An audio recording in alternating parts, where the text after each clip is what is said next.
그 트렌드 책이 보면은 이게 경제 경영에서 사실은 거의 매년 이때쯤에 항상 탑으로 올라가는 분야 중에 하나인데 기회를 잘 잡아가지고 이걸 통해서 이제 뭐 또 부를 쌓는 분도 있고 그렇잖아요. 그렇죠. 혹시 뭐 그런 부분에 대해서 혹시 어떤 분들이 그런 기회를 잡아서 부를 쌓는지 뭐 그런 예를 좀 들어줄 수 있으신가요? 그 트렌드 어떤 아이템을 잡아가지고 네. 성공했다 이런 걸 잡긴 쉽지 않아요. 다만 트렌드를 못 읽어갖고 실패를 좀 이렇게 줄이는 데 역할이 있는 거죠. 트렌드 책은. 성공하는 아이템은 초반에는 희소성을 담보로 해야 되기 때문에 대중적 반응을 보고 그냥 투자하지 않습니다. 투자하시는 분들이 더 잘하시잖아요. 네. 이게 기본적으로 좀 이렇게 희소해야 돼요. 희소해야 되는데 그 아이템이 대중적 반응이 올 때까지 시간이 걸리기 때문에 트렌드에서 언급하는 것들이라면 이미 늦은 걸 수 있어요. 다만 이게 실패를 좀 줄여주죠. 왜냐하면 보통은 이게 자기 사업이나 자기 아이템을 하다 보면 자기 중심성이 빠지거든요. 근데 이게 이런 부분을 놓칠 수도 있구나. 이런 얘기를 하는 거죠. 그거를 잘 조정해주는 프로그램이 백종원의 골목식당이죠. 그 프로그램이 대중적 인기가 있는 가장 중요한 이유는 그 프로그램을 매니아처럼 이렇게 보시는 분들 보면은 이게 장사가 안 되는 집들은 공통점이 있잖아요. 네. 네. 내가 보기엔 너무 맛있는데 이걸 왜 선택을 안 하는지 이해를 못 하잖아요. 그 주인들이. 네. 주인들은 네. 그거를 백종원 씨가 깨주잖아요.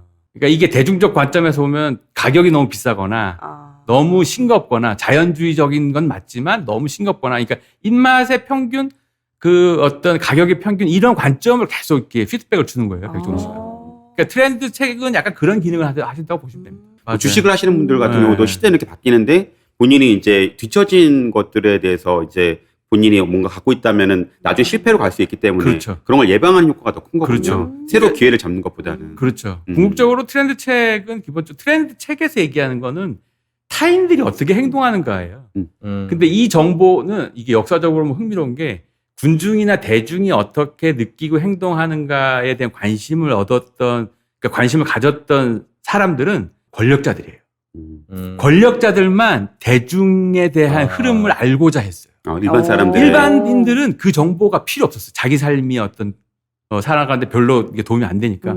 여기서 한번 힌트를 얻으셔야 돼요. 큰 시장의 흐름이 거기서 움직이게 될 가능성이 있어요. 오늘 이제 사례도 말씀드리겠지만 네. 코로나 때문에 경제적인 투자 현상이 발생 안 할 테니까 재고를 떨어야겠다 이렇게 생각하시는 거랑 그러면 집에 머무니까 요 아이템을 이렇게 갖기는 게 좋겠다라고 생각해서 역발상으로 투자하는 기업이 우리가 잘하는 기업이 성공한 데도 있고 뭐 이래요. 네, 그래서 그런 부분에 있어서 어쨌든 대중적 관점을 이해하는 것이 굉장히 중요한데 슬프게도 올해는 트렌드 책이 잘 안 팔립니다. 요것도 되게 중요한 트렌드예요. 네. 바로 그냥 얘기할까요? 왜 그럴까요? 이게 이제 그 사실 질문지의 첫 번째 질문에 네. 올해 그 얘기가 있더라고요. 네네. 올해 가장 대표적인 트렌드. 올해 대표적인 트렌드라고 하면 원래는 이제 책에 있는 내용을 얘기를 해야 되는데 책에 있는 내용하고도 다 관계가 있는데 올해 대표적인 트렌드가 뭐냐면 투자 열풍이에요. 투자 열풍 맞아요. 월부도 사실 여기 대중 강의를 해야 되는데 그거 잘 안 됐잖아요. 그런데 전체적으로 잘 분위기 안 좋은가요? 아니죠. 아니죠. 근데 왜 그러냐면 연말에 이 경제 경영서를 보면 아까 이제 그 너바나님 말씀하신 것처럼 경제 경영서의 상위 베스트셀러 52를 보면 예스24, 교보, 알라딘 세 개만 보면 지금도 검색해보면 다 나와요. 왜냐하면 그 52권 안에 90% 이상이 투자서입니다. 이게 예전의 비율을 어떻게 됐냐면 40% 정도가 투자서고 그다음에 20이에요. 경제 경영 일반 브랜딩이나 마케팅, 그 다음에 트렌드서. 이렇게 돼 있어요. 근데 트렌드 책은 딱 김난도 교수님 책만 1, 2위를 찍고 나머지는 없어요. 전부 투자사 90% 이상. 잘 생각해 보시면 연말에 이맘때쯤 유행하던 책들이 조직 생활을 어떻게 하는 법에 대한 책들이 꽤 올라왔어요. 맞아요. 회사 생활 잘하는 맞아요. 법. 지금 그러네요. 찾아본 적 있어요? 없어요. 그렇네요. 그렇네. 전부 다 투자서. 그렇네요. 옛날에 송년회하고 현타 와가지고 막 회사 생활 잘. 올해 이건 뭐냐면 기본적으로 이게 투자에 관련된 욕망이 굉장히 폭발하는 것이 단순히 뭐 경제적 욕망이 사적 욕망이 약간 뭐 이게 너무 이렇게 저급하다 뭐 이렇게 보시는 분인데 그렇게 보시면 안 되고 기본적으로 2030 세대가 조직 생활에 익숙하지가 않아요. 그러니까 작년부터 유행했던 것들이 파이어족이라고 일찍 은퇴하려고 하잖아요. 그 기반에 뭐가 있냐면 내가 인간관계에 익숙하지가 않는 거예요. 메신저로 이제 텍스트로 커뮤니케이션 하는 게 훨씬 익숙하고, 그러니까 컨텍스트를 자꾸 놓치고, 그러니까 심지어는 이제 저희 집에 이제 Z세대라고 하는 15살짜리 여자 사람 친구가 있어요. 네. 아주 오래 힘들어했죠. 노래방 가는 걸 일주일에 5번씩 가던 애가 못 가니까 이제 뭐 미쳐 날쪄요 이렇게 막. 근데 어쨌든 그 친구 같은 경우에는 걔는 그런 특성이 별로 없는데 그 친구들 이 카페 가잖아요. 주문을 못 해요. 오프라인에서. 말 건네는 걸 따로 훈련해야 돼요. 텍스트로만 소통하는 거 보면 너무 친해 보이는데 막상 면대면으로 보면 익숙하지 않아요. 이게 이 Z세대만 그런 게 아니고 바로 위 세대, 밀레니얼 세대 약간 비슷합니다. 그러니까 조직 생활 자체가 회사 생활을 못 견디고 이런 차원을 좀 떠나서 이게 뭐냐면 2015년부터 저희가 추적해본 바로는 개인이 통제력을 좀 높이는 성향들이 있었거든요. 사적 공간을 내 마음대로 좀 운영하고자 하고 이 욕구들이 팽창하고 있는 것이 점점 더 회사에서도 자기 공간, 자기 시간, 그래서 유연근 문제가 끊임없이 이제 의견이 폭발하잖아요. 그 다음에 정부나 정책 관련돼서도 자기 의견을 폭발시켜요. 이 정책 제안 게시판이나 참여 청원 게시판 통해가지고. 통제감을 확대하는 과정인데 조직 생활은 그게 잘 안 되잖아요. 어렵죠. 그래서 끊임없이 빨리 은퇴하려고 그래요. 이 욕구랑 맞물려가지고 이 투자에 대한 욕구, 자기 욕구가 지금 충만한 시대를 맞이한 거죠.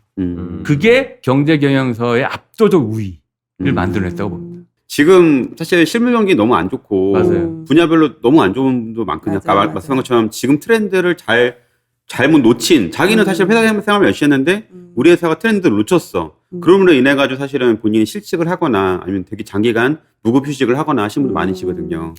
제가 월부를 들으면서 가장 감명 깊었던 부분은 뭐냐면 지금 조직 생활하고 투자하고를 끊임없이 트레이드오프 비교해 준다는 거예요. 저 거기서 감동받았어요. 이 현실적인 투자다 이게. 그러니까 거기서 얻는 이익을 한번 생각해 보셨어요? 이런 질문을 해주잖아요. 네. 그 다음에 투자의 이익하고 그 교환이 쉽지 않다 생각보다. 그러니까 그 현실적인 고민을 던지는 것이 약간 찐인데, 약간 이런 느낌. 그래서 이제 앞으로 열혈 청취자가 될 예정입니다. 감사합니다. 네. 미리 예약하시는 걸로. 코로나로 인해서 되게 여러 가지 그런 현상들이 많이 나타났는데 그런 게 이제 일상 저희 생활에서 특히 말씀하신 것처럼 인간관계에 있어서도 되게 많은 영향을 끼치고 그로 인해서 사람들이 그런 행동 패턴이나 이런 데에서 좀 나타났을 것 같아요. 어떤 부분으로 좀 나타났던가요? 보통 일반적인 예상이 뭐 다 예상하는 것처럼 비대면의 인간관계가 많이 늘어날 거고 뭐 이런 식의 얘기가 많아요. 물리적 공간도 이제 분리돼 있으니까 뭐 뒤에도 나오겠지만 이제 권위에 대한 태도도 많이 줄어들 거고 뭐 이런 식의 얘기들이 많은데 비대면 소통이 늘어날 거다 이런 차원보다는 좀 더 근본적인 인간관계 변화가 될 가능성이 매우 커요. 실제로 근데 근본적인 인간관계 변화가 생기면 저희가 조사를 해보면 오늘 말씀드릴 내용의 상당 부분은 데이터가 있습니다. 네. 이게 이제 비판해 주시는 분들 저 인간 저거 뭐 뇌피셜로 얘기를 하네. 아닙니다. 책이 그 조사 마시죠. 내용들이나 그런 게 다 차트나 이런 그래프로 다 나와 있습니다. 데이터를 확인하실 분들은 책을 찾으면 될 것 같고 네. 거기 보시면 인간관계가 그러니까 코로나가 일상생활에 영향을 준 타격이 대단히 크게 평가를 하고 있는데 되게 중요한 변화 중에 하나가 인간관계에서부터 파생되는 변화가 너무 많아요. 소비부터 여가 문화생활은 다 거기서 이제 파생되는 건데 그런 내용이 있습니다. 예를 들어서 뭐 사회심리학에서 보면은 이 심리적 반발 이론이라는 게 있어요. 이 잭 브램이라고 하는 아주 훌륭한 그 사회심리학자가 제안한 이론인데 여기가 이런 거예요. 이전에 자유로운 선택을 했던 거를 갑자기 제한을 해버리면 이전에 자유로운 선택이었던 그 대상에 대한 가치를 조금 더 높게 생각한다는 거예요. 그러니까 예를 들면 지금 유럽이나 미국에 락다운이 들어가니까 사람들이 더 튀어나가잖아요. 네. 이게 이전에 자유롭게 선택했던 걸 왜 막아? 그러면서 이제 더 튀어나가는 거죠. 그러니까 예를 들어서 뭐 로미오와 줄리엣 이런 친구들 보면은 그냥 놔두면 그 시기에 그 로미오와 줄리엣 나이 아시죠? 로미오가 16, 줄리엣이 14. 걔네들한테는 뭐 어쨌든 근데 집안이 갑자기 극렬하게 반대를 하니까 더욱 사랑이 불타오르잖아요. 근데 그런 거랑 비슷하게 이전에 자유롭게 선택했던 것들을 갑자기 제재를 하면 이 가치가 더 올라간다고요. 그런 차원에서 보면 올해 2월 달부터 정부가 권고가 아니라 약간의 그 강제성을 띄워가지고 모이지도 말고 이제 뭐 집회도 하지 말고 가능하면 재택근무하고 이제 인간관계를 자꾸 끊도록 권고했어요. 굉장히 강하게. 근데 이게 무슨 예상이 있는 것도 아니고 갑작스럽게 들어오니까 사람들이 그러면 반발하잖아요. 지금 이제 연말 돼서 모여야 되는데 유럽이나 미국 같은 데서는 락다운이 되니까 뭐 더 반발하는 거랑 통제가 안 되잖아요. 그걸 자유로운 선택이라고 생각하니까.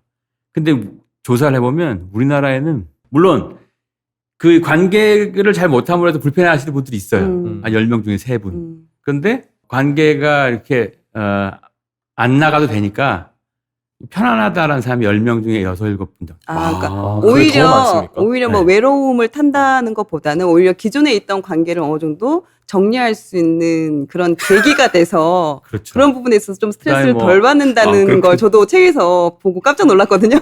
저녁 시간에 이제 사람들하고 술자리나 이런 거 밥자리 못 하니까 이게 불편하다는 사람들도 10명에 2-3명 정도 되는데 나머지는 나머지 10명 중에 6, 7명 이상은 저녁 시간이 생겨서 좋다. 그다음에 더 약간 안타까운 부분은 이걸 보신 종교인 분들도 계실 텐데 종교 생활에 있어가지고 이걸 자유롭게 못하니까 불편하다 하는 사람보다 종교 생활이 이제 의무적이지 않아 좋다는 사람들이 3배 이상 오히려. 많아요. 이게 뭘 얘기를 하는 거냐면 생각보다 불편이 덜했다는 거고 알고 보면 잭 브램이 얘기했던 자유로운 선택이라는 전제가 있잖아요.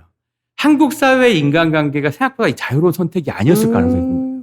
맞아요. 내 이해관계나 의무적이었거나 의례적이었거나 뭔가 이 한국 사회는 기본적으로 문화적 스크립트가 굉장히 강한 나라예요. 연령대나 이런 거에 따라서 꼭 해야 되는 뭔가 있잖아요. 네. 그러니까 내 자발적 의지와 관계없이 해야 되는 스크립트가 정해져 있는 경우가 많은데 여기에 있어서 인간관계가 규정되어 있었다는 건데 코로나가 그런 그 의례적 모임이나 뭐 의례적 관계를 깰 수 있는 굉장히 중요한 명분을 줬죠. 맞아요. 이제 내가 원하지 않거나 자발적으로 흥미나 재미나 의미를 못 느끼는 모임이나 관계는 거기 내가 뭐 집안에 누가 아파서 무슨 일이 생겨서 이런 구차한 병 필요 없습니다. 코로나 2단계잖아. 맞아요. 2.5단계. 이 맞아요. 한마디면 모든 클리어. 맞아요. 맞아요. 이게 아주 역설적인 건데 그렇게 되면 어떻게 되냐. 이제 왜 사람들이 자꾸 안 모이지? 뭐 이렇게 좀 단계가 떨어져서 사람들 모여야 되는데 왜 안 모이지? 이렇게 생각하시는 분은 기존의 인간관계가 혹시 내 위치 때문이었나? 내 뭐 이전에 뭐 내가 돈이 있어서 사람들이 모였던 건가? 이 한번 생각해 보셔야 됩니다. 인간관계가 이제 자발적 동기가 아니면 이제 재구성되기 힘들어졌어요. 그게 되게 중요한 변화입니다. 그러니까 예전 같았으면은 오히려 이렇게 사람들 만나는 걸 되게 좋아하는 스타일이어서 지금 이 분위기를 되게 좀 불편해하고 좀 외로워했을 텐데 이제 지금은 이제 별도의 내 시간을 잘 활용하게 되니까 그런 어쩔 수 없이 가야 되는 그 모임에 대해서 핑계를 댈 수가 있고 자연스럽게 그런 만남을 좀 줄일 수가 있어서 그런 면이 확실히 실제로 적용되고 있는 것 같긴 해요. 이게 기사를 신문 기사 같은 거 보면은 막 그 신문 기사에 있는 그 어떤 모르는 분들 인터뷰 뭐 어디에 성북구에 사는 김씨 막 이렇게 나오는 분들은 막 그분들의 주장 몇 줄이 들어있잖아요. 기사에. 맞아. 근데 그 기사에 보면은 뭐 코로나 때문에 뭐 이거 뭐 모이지도 못하고 막 우울하다, 너무 답답하다, 막. 우울하다 뭐 이렇게 얘기를 하시는 분들이 많은 것처럼 보이지만 지금 이제 말씀하신 것처럼 그 실제적으로 되게 많은 대중들의 생각은 다를 수도 있다는 게 일단 저는 첫 번째 충격이었고. 그러니까 내 생각 혹은 내가 신문에서 몇 번 봤던 몇몇의 사례들이 모든 대중을 대변하는 게 아니라는 거. 그게 되게 충격적인 것 같아요. 그거 지금 질문해 주신 거, 말씀하신 거에 그대로 하는 말씀을 좀 더 드리자면 언론이나 그 TV 예능 프로에 나오는 거랑 좀 역설적인 게 또 하나가 있어요. 외로움이라는 겁니다. 좀 코로나 블루. 그러니까 전체 국민들이 코로나 블루 현상을 아주 지독하게 겪고 있는 걸로 많이 사람들이 언론이나 이런 데 다루고 있는데 물론 그 고통에 있는 분들한테 이 말씀 위로가 안 될 거예요. 근데 통계적으로 보면 저희가 작년까지 뭐 추적해온 바로는 작년에 저희가 트렌드로 나타난 가장 중요한 현상이 집단적으로 외로움을 경험하는 사람들이 굉장히 많을 거다라는 거였어요. 그래서 그때 이제 10명 중에 한 6명 내외가 5-6명 이상가 일상적인 외로움을 느꼈거든요. 올해 저희가 이 측정을 해본 결과로는 10명 중에 한 2-3명 정도 떨어졌습니다. 덜 외로워진 거고. 외로움을 경험하는 사람들이. 야. 익숙해져서 그럴까요? 자, 여긴 되게 중요한 역설이 있는데요. 사람들이 외로움을 느끼는 상황을 한번 생각을 해보셔야 돼요. 이게 심리학자들이 공통 주장하는 게 뭐냐면 외로움이란 감정은 사회적 비교를 통해서 온다는 거예요.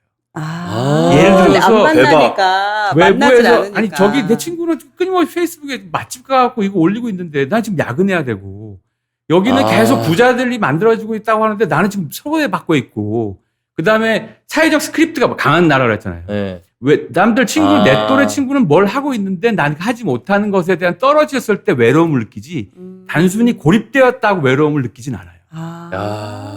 그래서 대박이다, 통계적으로 보면 이거. 그렇게 돼 있어서 실제로 아주 놀라운 거는 올해 1월부터 6월까지 상반기에 코로나 블루 얘기가 많이 나왔잖아요. 네. 그 통계청 결과를 보건복지부에서 발표한 공식적 보도 자료가 있어요. 7월 달에 초에 나왔던. 우울증에 의한 그 자살이 7.4%나 급감했습니다. 아, 떨어졌어요. 와, 근데 그 보도 자료가 언론에 보도가 잘 안 돼요. 끊임없이 코로나 블루 얘기만 나오고. 물론 앞에서도 말씀드렸지만은 사실 사람들이 코로나 블루 우울감을 느끼는 사람한테 이 말이 위로가 안 되는데 외로움이란 감정은 기본적으로 불평등하고 같이 가는 개념이에요. 다만 이제 일시적으로 이렇게 약간 평등한 느낌이 드니까 이 사람도 힘들고 다들 못 나가고 힘들고 다 어려우니까 조금 나아지는 건 같긴 한데 네. 내년 이후가 좀 걱정이긴 해요.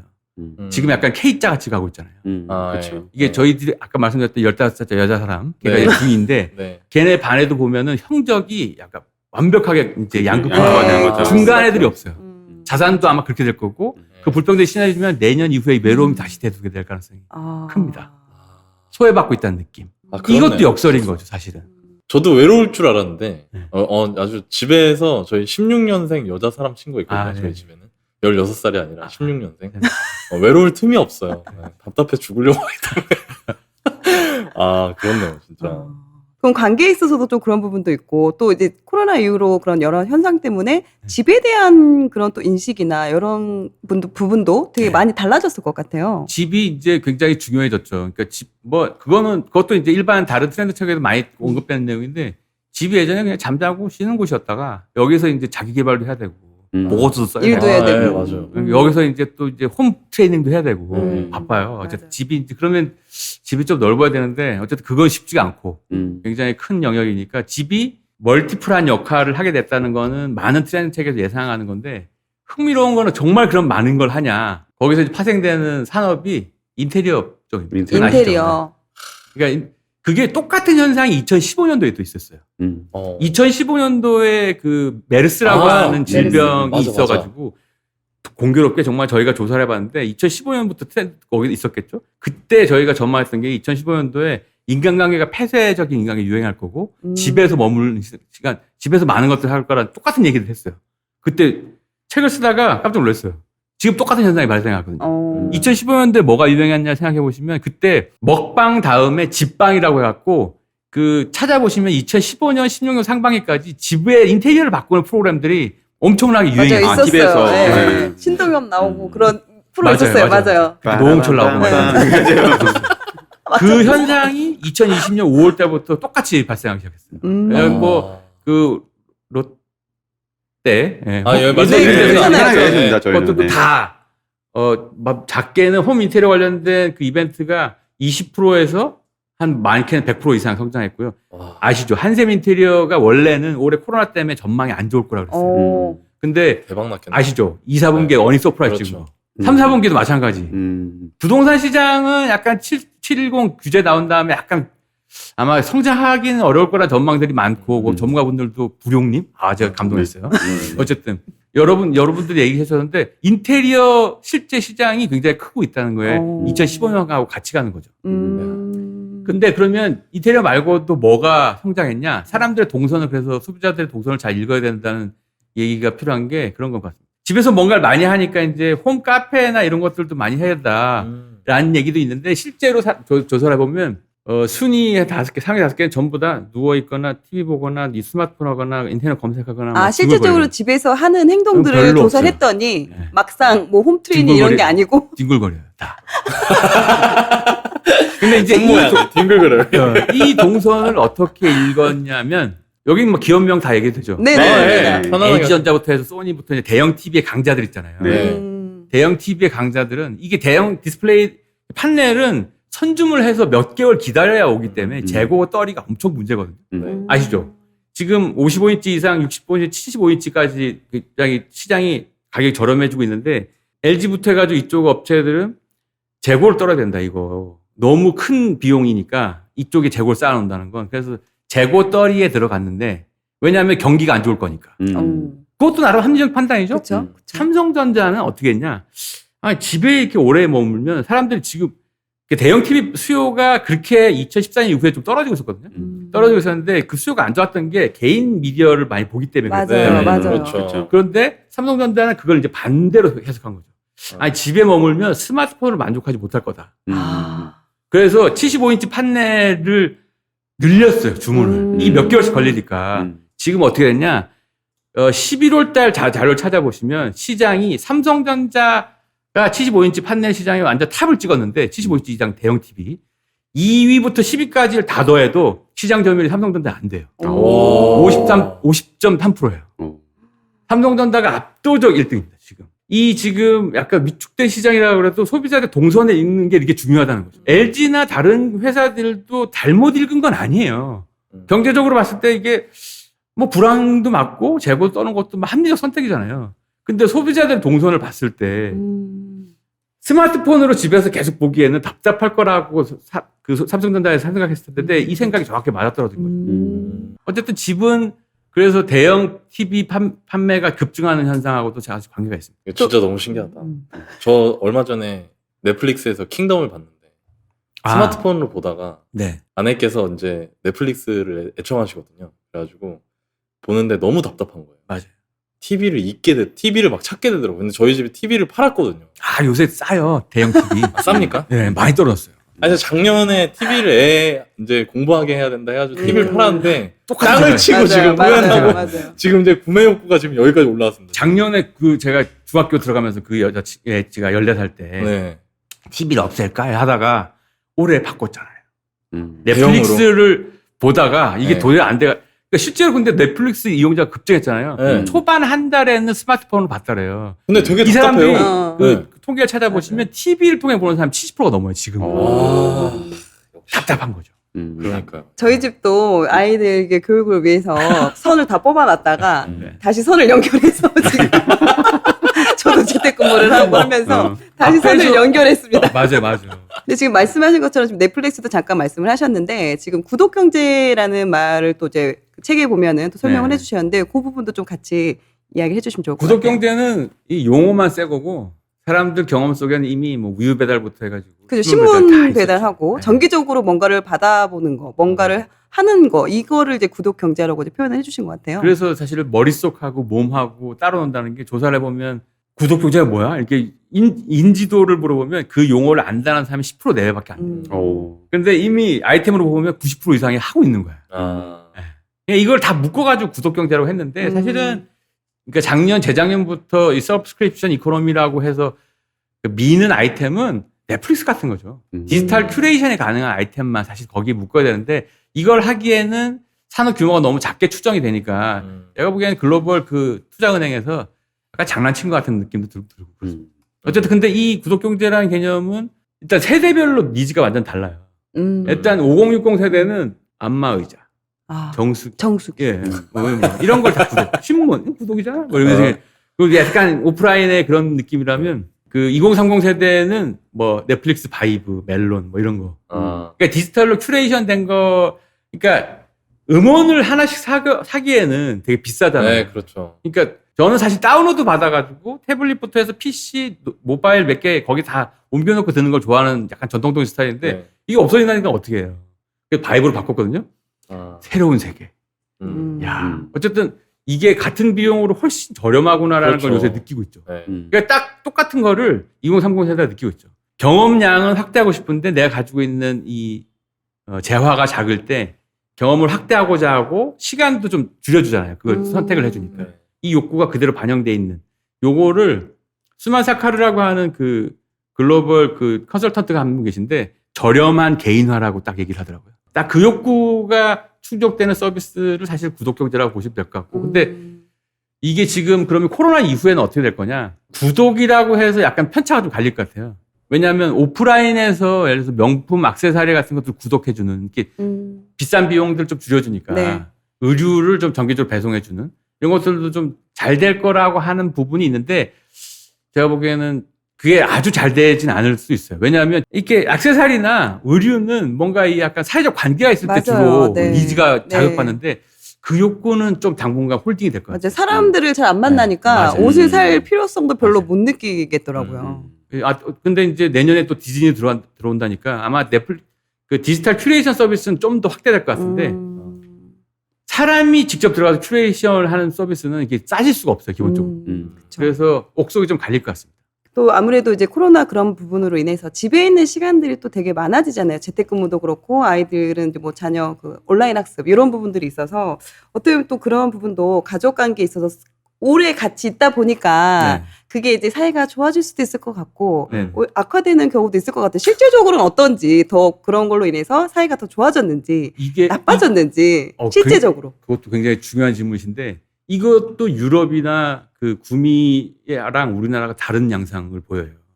왜냐하면 그 영국 같은 경우에는 그 용어가 있었어요. 3월 달에 실제로 코비 디보스라고.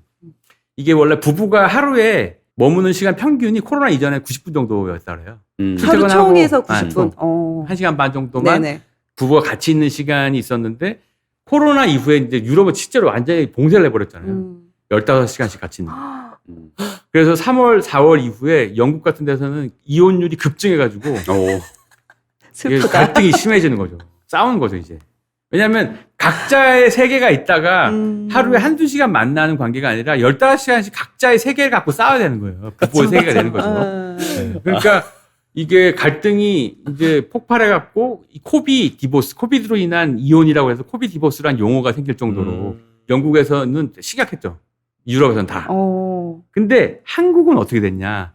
이혼율이 떨어졌어요. 오히려. 와. 물론 이거를 사회과학에서 연구를 하고 있어요. 이게 지금 가정폭력이 은폐된 게 아니냐. 통계를 안 잡히면 뭐 이렇게 보는 이제 형사정책연구원에 아는 후배도 있고 그래요. 근데 어쨌든 그 친구들을 사회과학자들은 올해 하나가 사회과학자들한테 굉장히 중요한 연구의 소스를 줘요. 그러겠네요. 연구를 하겠죠. 그쵸, 근데 그쵸. 어쨌든 통계로 나온 바로는 어떻게 되고 있냐. 가족 관계가 좋아졌다 그래요. 근데 이걸 잘 뒤집어 보면 작년까지가 어떤 관계였냐. 제가 작년까지 트렌드로 봤을 때는 1인 체제 혼자 놀고 밥 먹고 하는 것들이 유행했던 게 2016년, 17년부터거든요. 보통 4, 5년 전 구력을 가지고 쭉 가다가 내 공간을 통제하려고 한 욕구가 커졌다 그랬죠. 그래서 작년에 2020년 이후는 외로움이 내가 원하기도 한 현상이고 결과적으로 내가 경험하게 된 감정. 이래서 이 중요한 키워드로 외로움이라는 걸 했었는데 집에 있어도 이제 각자 디바이스로 뭘 보고 하잖아요. 이제 집에 있으니까 큰 TV를 사놓고 같이 보는 거예요. 오히려 더 소통하고 지금 공감하고. 그 말씀하신 것처럼 너 소름 끼친다 이거 진짜. 집에 있으면서 같이 보면서 야 저거 어떠냐 이렇게 집에 저는 이제 같이 15살 자주 등등하네. 어쨌든 15살 그 친구랑 싱어게인 이런 거 같이 보거든요. 그거 보면 심사위원들 8명이 전부 세대가 다르잖아요. 맞아요. 그게 재밌더라고요. 너는 어떻게 생각하냐. 그러면서 취향이 맞아, 다르잖아요. 진짜 장난 아니다. 그래서 한국은 그게 달라졌어요, 지금. 그 다음에 인간관계도 확장에 대한 욕구보다는 이미 잘 아는 관계를 좀 더 깊이 있게 가려는 경향으로 좀 바뀌고 있죠. 그러니까 한국이 유독 방역이 잘 되는 이유가 따로 있어요. 문화적 배경도 있고. 저도 초반에는 저도 재택근무하고 아이도 온라인 학습하니까 처음에는 되게 막 부딪혔거든요. 그래서 되게 서로가 스트레스가 많았는데 이게 어느 정도 익숙해지고 이제 어쩔 수 없다. 이제 이걸 받아들이자 우리가 서로가. 그러면 서로 약속을 정해. 어제도 좀 포기할 건 포기하고 우리가 좀 서로 이해를 하자 하면서 하니까 지금은 오히려 좀 더 나아지고 있는데 확실히 지금 말씀하시는 게 확 와닿는 부분이네요. 네.